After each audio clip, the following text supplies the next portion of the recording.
নমস্কার বন্ধুরা, পুষ্পতি রান্নাঘরে তোমাদের সবাইকে স্বাগত। তোমরা কেমন আছো বন্ধুরা? আশা করি খুব ভালো আছো। দেখো, রোজকার মতন আজ আমি চলে এসেছি কিছু আম নিয়ে। এখানে 1 কেজি আম আছে। দেখো, আমগুলো একদম টাটকা, কত সুন্দর আমগুলো। এই আম দিয়ে আজকে আমি আম সত্ত্ব বানিয়ে তোমাদের দেখাবো।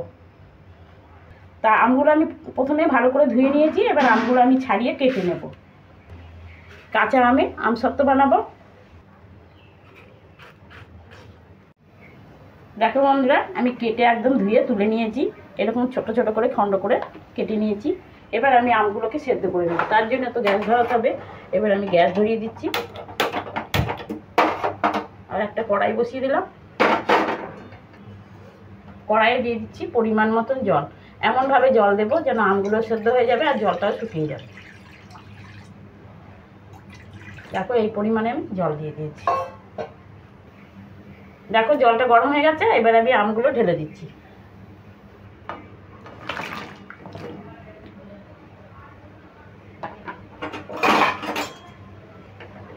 দেখো, একদম আমগুলো ডুবু ডুবু করে এইভাবে জলটা দিতে হবে, তাহলে জলটা শুকিয়ে যাবে, আমও সেদ্ধ হয়ে যাবে, সুন্দরভাবে সেদ্ধ হয়ে যাবে।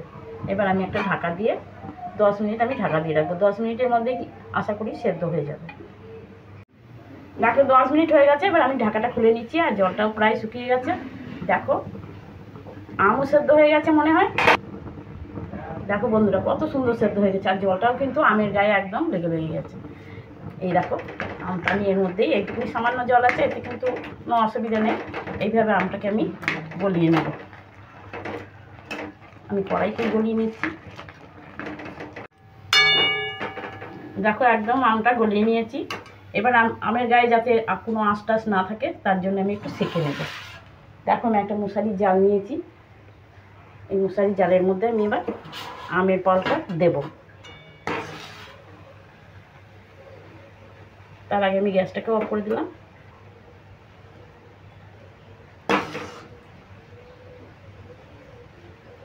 আমের পাল্পটা তুলে নিলাম। এবার আমি আমের পাল্পটা বের করে নিচ্ছি।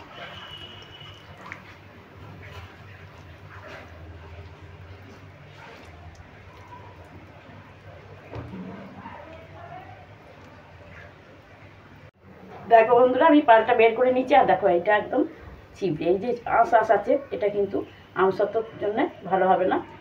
এই জন্যে এইভাবে যদি এই মশারি জাল করে বা কোনো মোটা ছাঁকনি করে ছেঁকে নেওয়া হয় তাহলে কিন্তু ভালো হবে। এবার আমি গ্যাসটা ধরিয়ে দেবো। আমের পাল্পটা তো আমি ছেঁকে নিলাম। এবার আমি গ্যাসটা ধরিয়ে দেবো আম সত্ত্বটা করার জন্যে। দেখো, গ্যাস ধরিয়ে দিয়েছি, বসিয়ে দিলাম।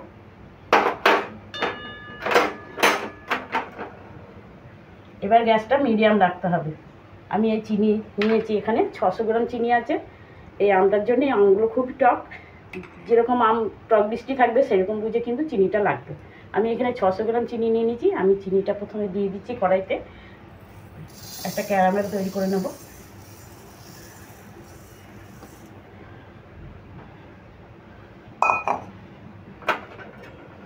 এই ক্যারামেলটা তৈরি করার সময় আঁচটা কিন্তু একদম মিডিয়াম টু লোয়ে রাখতে হবে। এইভাবে নাড়তে থাকতে হবে, তা না হলে কড়াইতে যদি লেগে যায় তাহলে কিন্তু আম সত্ত্বটা খেতে ভালো লাগবে না আর ভালোও হবে না।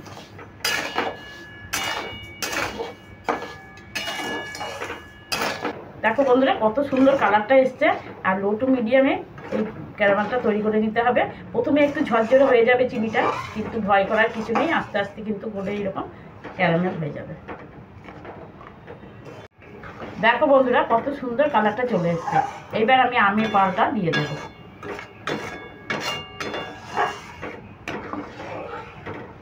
দেখো, সমস্ত গুটিগুলো কিন্তু গলে গেছে আর ক্যারামেলটা একদম রেডি হয়ে গেছে। এবার আমি আমের পাল্পটা দিয়ে দেবো।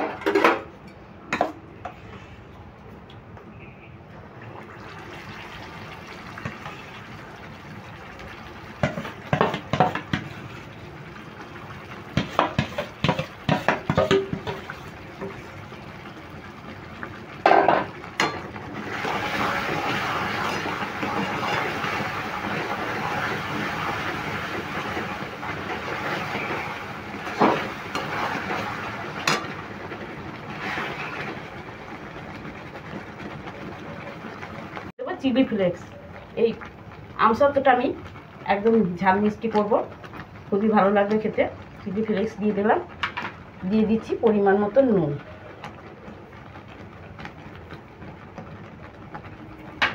আর দিয়ে দেবো জোয়ান। আমি জোয়ানটা ভেজে গুঁড়ো করে রেখেছিলাম, একদম মিহি গুঁড়ো করে নিয়ে একটু দানা দানা মতন গুঁড়ো করেছি। এটা দিলে খেতে খুবই ভালো লাগবে আমসত্ত্বটা।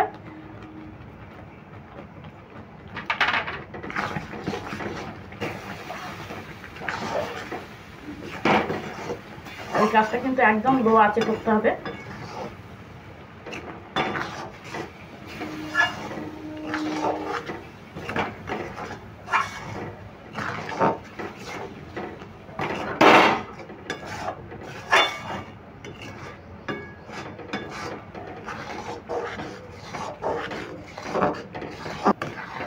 দেখো আমের পালটা দিয়ে এইভাবে জাল দিয়ে নিয়েছি। এবার আমি একটু চেক করে নিয়েছি সম্পূর্ণ হয়েছে কিনা।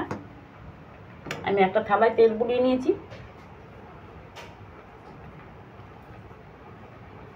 এটা দেখো এইভাবে দিলে যদি ছড়িয়ে যায় তাহলেই বুঝতে হবে এটা হয়ে গেছে। দেখো একদম রেডি হয়ে গেছে। আর এই সাইডের থালাগুলোতে আমি সব থালাগুলোই তেল দিয়ে নিয়েছি, তেল বুলিয়ে নিয়েছি। এবার আমি গ্যাসের ফ্লেমটা অফ করে দেবো। এরকম থালায় আমি তেল বুলিয়ে নিয়েছি খুব ভালো করে। এবার আমি থালায় দিয়ে দেব।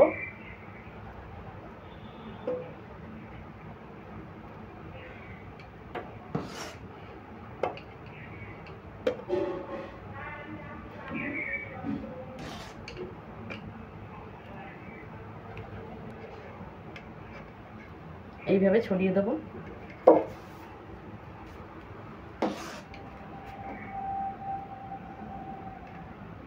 খুব মোটা করবো না, খুব পাতলাও করবো না।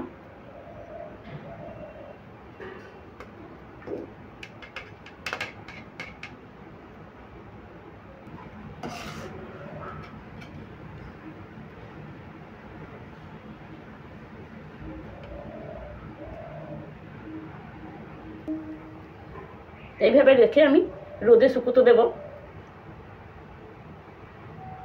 এটা দুটো রোদও লাগতে পারে, রোদে যদি জোর হয় তাহলে দুটো রোদেই একদম উঠে যাবে। দেখো বন্ধুরা কত সুন্দর কালার এসছে, কত সুন্দর কালার হয়েছে, মনে হচ্ছে যেন একবারে পাকা আমের আমসত্ত্ব। এবার আমি রোদে দিয়ে দেবো। দেখো খুব কড়া রোদ আছে, আমি রোদে দিয়ে দিচ্ছি। দেখো বন্ধুরা আমি রোদে দিয়ে দিলাম। দেখো একদম কড়া রোদ, খুব জোর রোদ। এ মনে হয় কালকেই তোমাদের উঠে দেখাতে পারবো। কালকে তোমাদের আমসত্ত্বটা তুলে দেখিয়ে দেবো। দেখো বন্ধুরা আমি আমসত্ত্ব একদম রোদে দিয়ে নিয়েছি।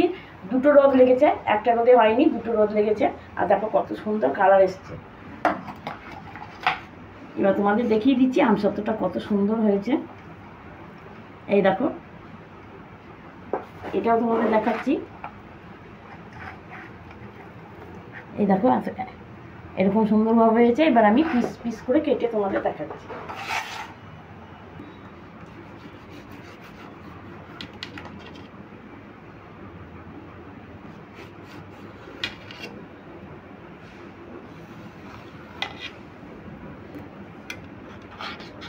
মাঝখান তুলে তোমাদের দেখাচ্ছি।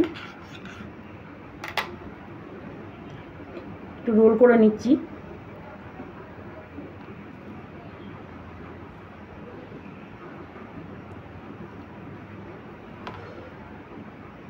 দেখো বন্ধুরা কত সুন্দর লেয়ার এসছে। আর এইভাবে আমি প্রত্যেকটাই তুলে নেব।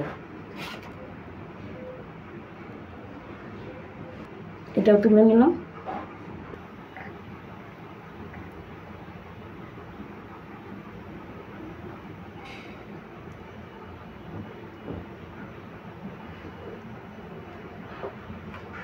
দেখো বন্ধুরা কাঁচা আমের আমসত্ত্ব একদম রেডি।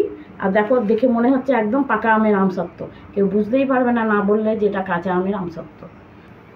তোমরা এটা ফ্রিজের বাইরে রেখেই 2 থেকে 3 মাস ধরে খেতে পারবে, কোনো অসুবিধা হবে না। আর ফ্রিজে রাখলে তো কোনো কথাই নেই, সারা বছর ধরেই খেতে পারবে। তাহলে বন্ধুরা আমি এবার আসি, পরের দিন আবার অন্য কোনো নতুন রেসিপি নিয়ে চলে আসবো। তোমরা ভালো থেকো, সুস্থ থেকো।